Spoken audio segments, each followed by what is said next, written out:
Hello and welcome back to our subject, Digital Technique Fundamentals.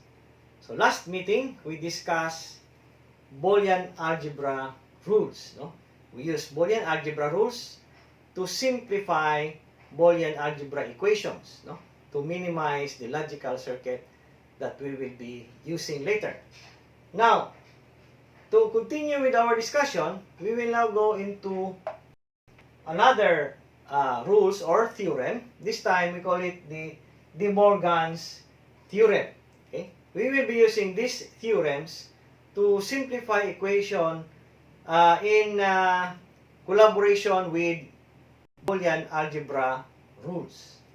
Okay, so the first De Morgan's theorem states that A plus B complement is equivalent to A complement times B complement. Alright?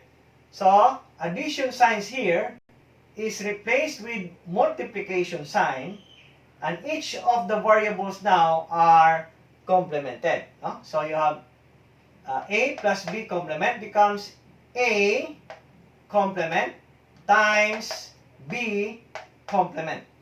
That is De Morgan's theorem number 1. For this to be correct, let us try to prove. No? So, let's say if A is equal to 1, for example, and B is equal to 0. Okay? So, we will apply this value here in this particular equation. So, you have A plus B, that is A is equal to 1. This one here, A is equal to 1.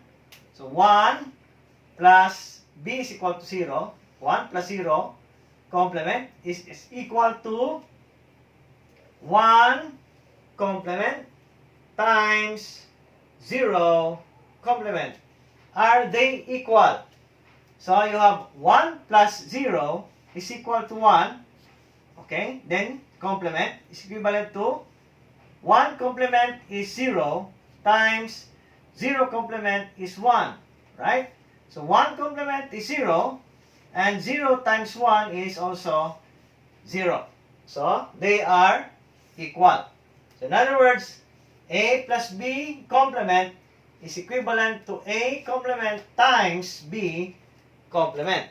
Alright?